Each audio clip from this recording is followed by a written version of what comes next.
নমস্কার বন্ধুরা, আশা করি আপনারা সবাই খুব ভালো আছেন। আজকে বিকেলে আমি একটুখানি ভাবলাম ফিশ কাটলেট বানাই।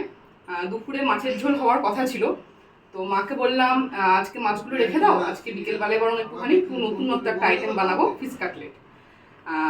তো দেখুন, এখানে আমি মাছটাকে জলে সিদ্ধ করে কাটা ছাড়িয়ে রেখে দিয়েছি, তার সাথে একটু আলুও রেখেছি, মাছ আর আলু একসাথে মাখা আছে।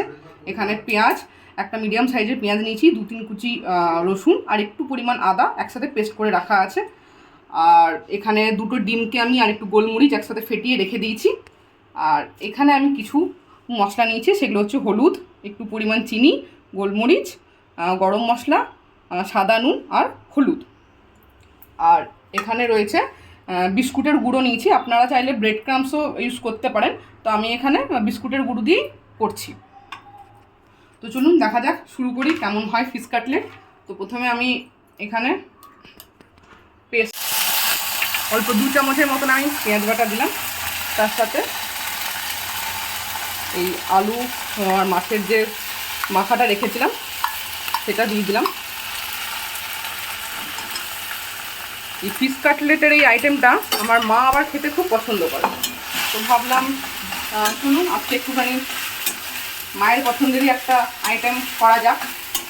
আর চায়ের সাথে বিকেলবেলা এইসব খেতে বেশ ভালোই লাগে, যদিও এখন একটু গরম পড়েছে, কিন্তু তাহলেও চায়ের সাথে এই সমস্ত আইটেম খেতে মন্দ লাগে না। তো এবার এর সাথে আমি একটুখানি দিয়ে দেবো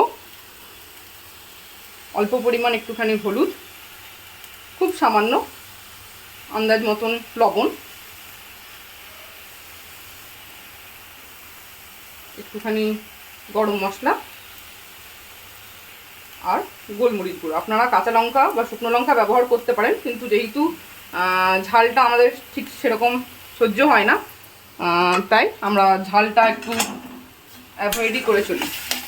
তো এটা একটুখানি ভালো করে, একটু হালকা মিডিয়াম আছে, মাছটাকে একটু ভালো করে ভেজে নেব। আমি এখানে মিডিয়াম আছেই ভাজছি।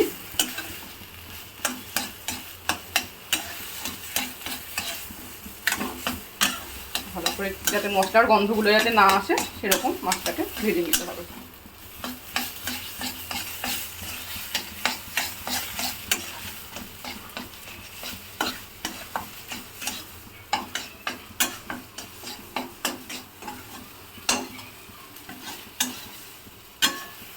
আপনারাও কমেন্টসে জানাবেন কাদের কাদের এই ফিশ কাটলেট আইটেমটা পছন্দের মধ্যে।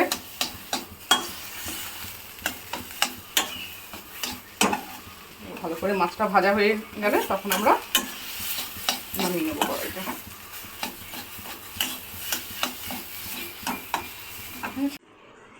আমার এখানে মাছের পুরটা ভাজা হয়ে গেছে, এটাকে আমি এবার এরকম মতন নিজের মতন একটা আকার দিয়ে দিয়েছি। আপনারা যে যার ইচ্ছে সেরকম মতন আকার দিতে পারেন।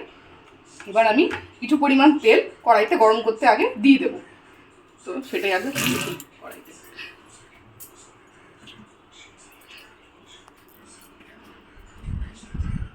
আমি এখানে সর্ষের তেলই ব্যবহার করছি।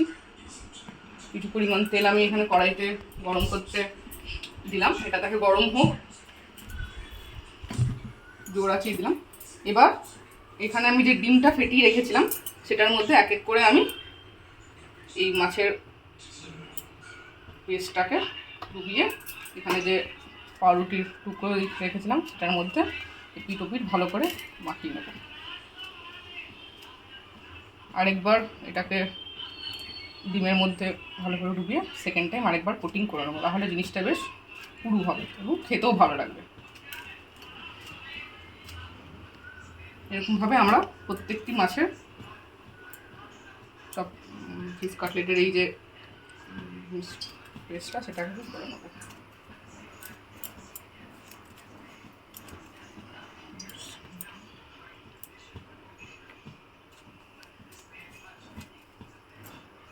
আপনারাও ঘরে এইভাবে করে দেখতে পারেন, আমাকে অবশ্যই কমেন্টসে জানাবেন যে কীরকম হয়েছে।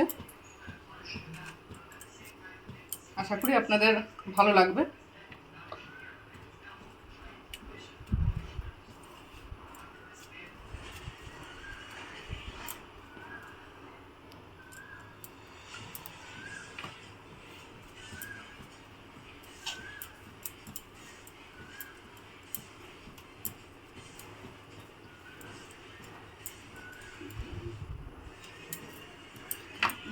প্রত্যেকটা করে নিলাম।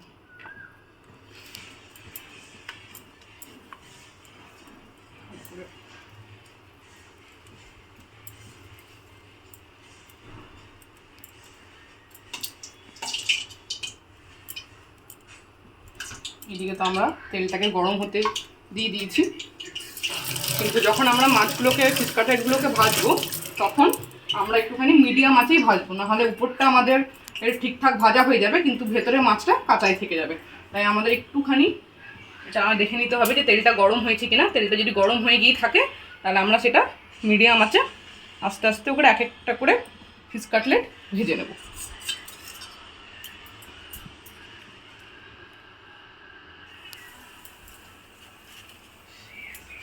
একসাথে দুটো দিলাম, এক পিঠ ভাজা হয়ে গেলে তখন আমরা পরের পিঠটা উল্টে দেবো।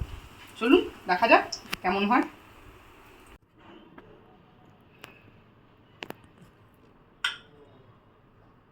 দেখুন ফিশ কাটলেট আমার ভাজা হয়ে গেছে, এটা রেডি। এবার বিকেলবেলায় আপনাদের যার যেরকম পছন্দ চা বা কফি তার সাথে আপনারা এটা গরম গরম পরিবেশন করতে পারেন। আশা করি সকলের এটা খুবই ভালো লাগবে। নমস্কার।